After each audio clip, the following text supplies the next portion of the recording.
안녕하세요, 델로입니다. 여러분은 커피를 내려본 적 있으신가요? 내가 내린 커피에 실망하셨던 분들, 홈카페에 관심이 있으신 분들, 이 세 가지만 확인해도 그 원두가 최소한 기본 이상은 갑니다. 원두를 구매하는데 성공한다면 커피 추출에 크게 힘들이지 않아도 먹을만 하게 됩니다.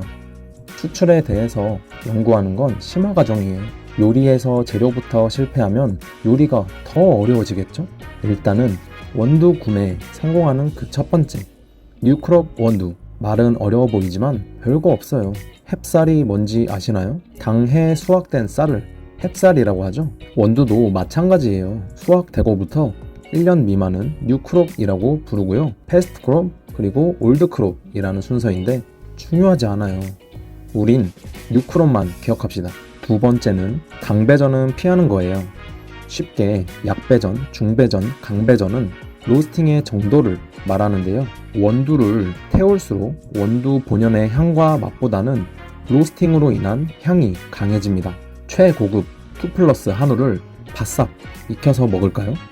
당연히 좋은 원두를 쓰는 것도 많겠지만 로스팅이 강해질수록 좋은 재료의 필요성이 적어지겠죠? 강배전 그 위로 갈수록 특히 원두 표면에 묻어날 정도로 기름기가 나오게 됩니다. 잘못 보관하면 쩐내가 나기도 해서 강배전은 보관에도 더 신경 써야 돼요. 이모저모 따졌을 때 중배전에서 중강배전까지가 가장 실패 확률이 적습니다. 세 번째는 로스팅 후의 기간이에요. 특히 마트 같은 곳에 쌓여있는 원두들은 생산된 지 한 달이 넘어버리는 경우가 허다합니다. 우리가 이런 원두들을 사다가 하루 이틀이면 다 먹을까요? 아마 한 달은 먹을 거예요. 그래서 우리가 원두를 구매할 때 기준으로 대략 로스팅 후 14일 이내 정도만 신경 쓰시면 됩니다. 그래야 우리도 넉넉히 한 달은 집에다 두고 먹죠. 원두는 빨리 먹어야 되는 거 아니냐고요? 물론 그러면 좋지만 아까 말씀드렸던 뉴크롭 중배전 원두 정도의 신선함이라면 보관만 서늘한 곳에 잘 두고 한두 달은 큰 결함 없이 먹을 수 있더라고요. 진짜 다르긴 하냐고요? 그래서 짧게 보여드릴게요. 유명 프랜차이즈의 원두와 델로 커피의 원두입니다. 이건 소량씩만 구해온 거라 사실 의도하진 않았는데 가장 강배전인 커피에 있는 이 결점도 보이시나요? 그리고 눈으로 보시다시피 배전도의 차이는 굉장히 큽니다. 맛에도 차이가 많이 있겠죠? 자, 그러면 이제 우리의 원두 구매에는 실패란 없습니다. 집에 있는 에스프레소 머신으로, 커피 메이커로, 핸드드립으로 뭐든 즐겨봐도 좋아요. 그런데 제가 생각했을 때 가장 중요하고 우리 입문자 여러분이 가장 어려워하는 게 원두의 분쇄도라는 개념이에요.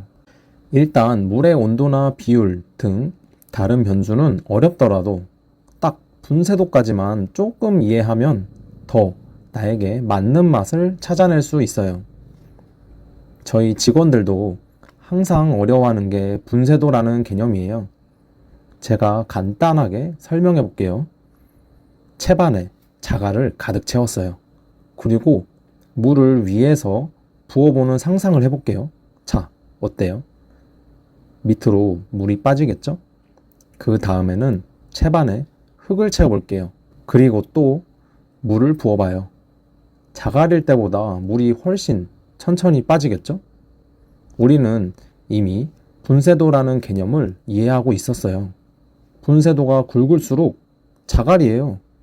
분쇄도가 가늘수록 흙이에요. 자갈은 입자가 커서 물이 빨리 빠지죠? 흙은 입자가 더 작아서 물이 천천히 빠져요. 그러면 이것만 생각했을 때 커피를 추출하는데 물이 너무 빠르게 빠지면 분쇄도가 굵은 걸까요? 가는 걸까요? 정답은 분쇄도가 굵다.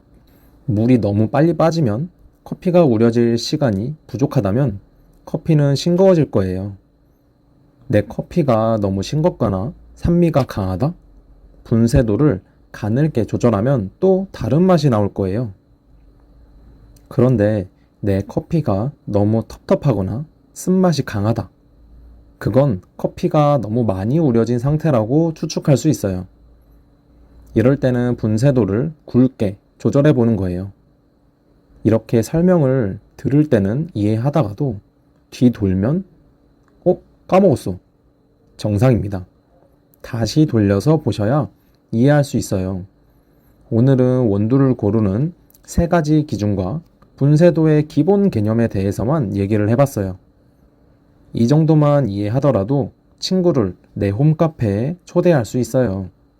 앞으로 이렇게 커피에 대한 이야기를 할 예정이니까 오늘 이야기에 관심이 있으셨다면 구독 부탁드리고 고정 댓글을 참고해주세요.